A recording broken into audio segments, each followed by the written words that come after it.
Hello നമസ്കാരം, my home റെസിപ്പീസിലേക്ക് സ്വാഗതം. ഇന്ന് നമ്മൾ വീണ്ടും ഒരു കേരള സ്റ്റൈലിലുള്ള പാലപ്പത്തിൻ്റെ റെസിപ്പിയാണ്. ഇത് ട്രഡീഷണലായ രീതിയിലുള്ള റെസിപ്പിയല്ല, പക്ഷേ അതേ ടേസ്റ്റിൽ തന്നെ നമുക്ക് ഈസി ആയിട്ട് ചെയ്തെടുക്കാൻ പറ്റുന്ന ഒരു റെസിപ്പിയാണ്. അതിനായി നമുക്ക് കുറച്ച് ഇൻഗ്രീഡിയൻസ് മാത്രം മതി. എല്ലാവരും ഇത് ട്രൈ ചെയ്ത് നോക്കി കമൻസിലൂടെ നിങ്ങളുടെ അഭിപ്രായങ്ങൾ അറിയിക്കുക. അതിനായി 3 കപ്പ് 4 മണിക്കൂർ വരെ സോക്ക് ചെയ്ത ദോശ റൈസ്, 1.5 കപ്പ് ഗ്രേറ്റ് ചെയ്ത കോക്കനട്ട്, 1/4 കപ്പ് കുക്ക് ചെയ്ത മട്ട റൈസ് അല്ലെങ്കിൽ ബസ്മതി റൈസാണ് കൂടുതൽ ടേസ്റ്റ് ഉള്ളത്. മട്ട റൈസ് ഉണ്ടെങ്കിൽ അതാണെങ്കിലും ഉപയോഗിക്കാം. അപ്പോൾ റൈസും മട്ട റൈസും കോക്കനട്ടും കൂടെ ചേർത്ത് നമുക്ക് മിക്സിയിൽ നന്നായിട്ട് അരയ്ക്കണം. മിക്സിയുടെ വലിയ ജാറിലേക്കാണ് അരയ്ക്കേണ്ടത്. അതിനോടൊപ്പം തന്നെ കുറച്ച് ഈസ്റ്റ്, ഒരു 1/4 ടീസ്പൂൺ തൊട്ട് 1/2 ടീസ്പൂൺ വരെ ഈസ്റ്റാണ് നമ്മൾക്ക് ഇത് ചേർക്കുന്നത്. ഡിസ്ക്രിപ്ഷനിൽ മുഴുവൻ റെസിപ്പി ഞാൻ കൊടുത്തിരിക്കാം. ഇനി ഇതിലേക്ക് തന്നെ ഒരു 2 ടേബിൾ സ്പൂൺ പഞ്ചസാര ചേർത്ത് നന്നായി അരച്ചെടുക്കുക. ഇനി വെള്ളത്തിൻ്റെ അളവ് ഈ റൈസിൻ്റെ തൊട്ട് താഴെ വരെ നമുക്ക് ചേർക്കണം. നെകക്കെ ഒരിക്കലും ഒഴിക്കരുത്.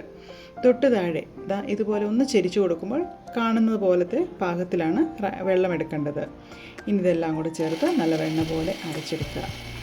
ഇനിയിപ്പോൾ നിങ്ങൾ ഈസ്റ്റ് ഇൻസ്റ്റൻറ്റ് ഈസ്റ്റ് അല്ല, ഡ്രൈ ഈസ്റ്റാണ് ഉപയോഗിക്കുന്നതെങ്കിൽ അത് ഒരു വാം വാട്ടറിൽ ഈ പഞ്ചസാര ആ വാട്ടറിലേക്ക് ചേർത്ത് ഒന്ന് ആക്ടിവേറ്റ് ചെയ്ത ശേഷം അരയ്ക്കുന്ന കൂടെ ഒഴിച്ച് അരച്ചെടുക്കാവുന്നതാണ്. ഇതപ്പോൾ നമ്മൾ നന്നായി അരച്ചെടുത്തിട്ടുണ്ട്. ഇനി ഇതിലേക്ക് നമുക്ക് ലാസ്റ്റ് ഒരു സീക്രട്ട് ഇൻഗ്രീഡിയൻ്റ് ഉണ്ട്. അതായത് 2 ടേബിൾ സ്പൂൺ കോക്കനട്ട് ഓയിലും കൂടി നമ്മൾ ചേർത്തിട്ടാണ് ഇത് അപ്പത്തിൻ്റെ മാവ് പുളിക്കാനായിട്ട് വെക്കുന്നത്.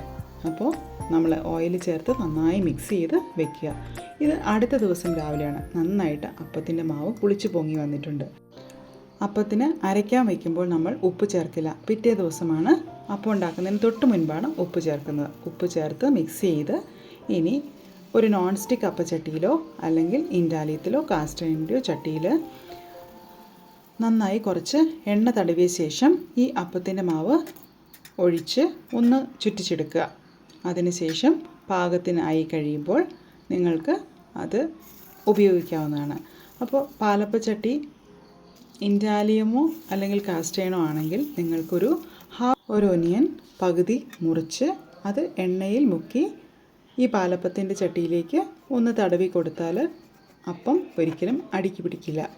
അപ്പോൾ ഇത് നിങ്ങൾക്ക് വീഡിയോയിൽ കാണുന്ന പോലെ വളരെ നൈസായിട്ടുള്ള പാലപ്പം നമുക്ക് കിട്ടിയിട്ടുണ്ട്. അപ്പോൾ എല്ലാവരും ട്രൈ ചെയ്യുക. നിങ്ങളുടെ അഭിപ്രായങ്ങൾ കമൻസിലൂടെ അറിയിക്കുക. വെജിറ്റബിൾ കറിയുടെ കൂടെയോ ചിക്കൻ സ്റ്റൂവിൻ്റെ കൂടെയോ ഫിഷ് കറിയുടെ കൂടെയോ അല്ലെങ്കിൽ ഇനി എഗ് റോസ്റ്റിൻ്റെ കൂടെയോ ഒക്കെ നമുക്ക് കഴിക്കാവുന്നതാണ്. ചിക്കൻ സ്റ്റൂവിൻ്റെ റെസിപ്പി ഓൾറെഡി നമ്മുടെ ചാനലിൽ അപ്ലോഡ് ചെയ്തിട്ടുണ്ട്.